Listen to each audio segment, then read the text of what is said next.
ભગવાન સ્વયં પ્રકાશ છે, ભગવાન સર્વજ્ઞ છે, ભગવાન સર્વત્ર છે.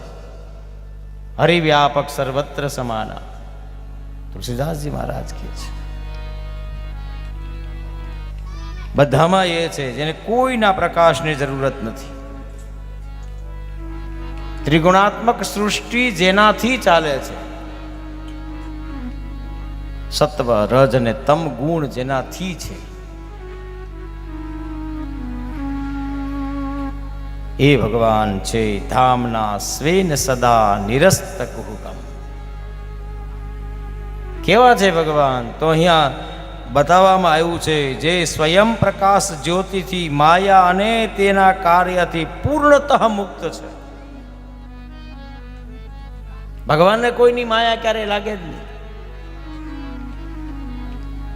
ભગવાનને ક્યારેય કોઈ માટે મોહ થાય જ નહીં. તો માયાથી પર છે, મોહથી પર છે, ત્રિગુણાત્મક સૃષ્ટિથી પર છે. ભગવાન છે કેવા? એટલે લખેલું છે સત્યમ પરમ ધીમહિ, ઈશ્વર સત્ય સ્વરૂપ છે. અને એ જે પરમાત્મા જ સત્ય છે અને સત્ય એ જ પરમાત્મા છે, એનું અમે ભગવાન એનું અમે ધ્યાન કરીએ છીએ. બીજા શ્લોકમાં લખેલું છે વેદ વ્યાસ વડે નિર્મિત શ્રીમદ ભાગવત મહાપુરાણમાં મોક્ષ પર્યંત ફળની કામનાથી રહિત પરમ ધર્મનું નિરૂપણ કરવામાં આવ્યું છે.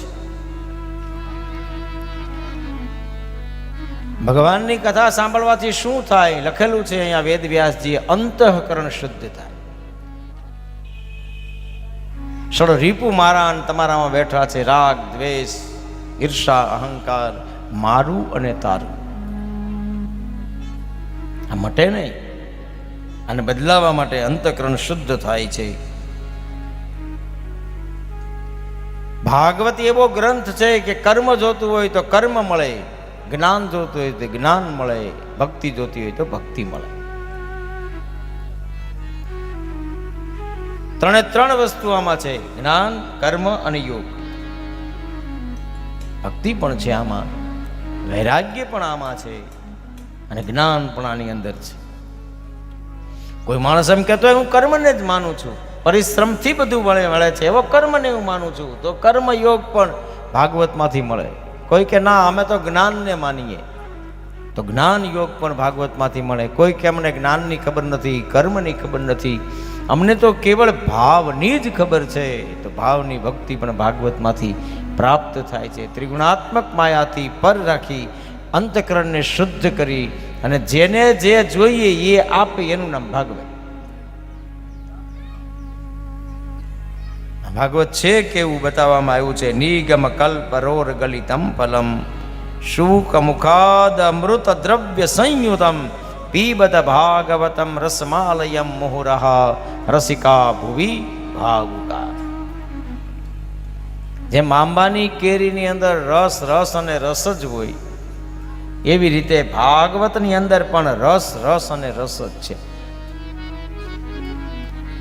પેલી કેરી છે એ આંબાનું ફળ છે અને ભાગવત રૂપી કેરી છે એ કલ્પ વૃક્ષનું ફળ છે. પેલી કેરીને પકાવવી પડે છે, આ કેરી પાકેલી છે.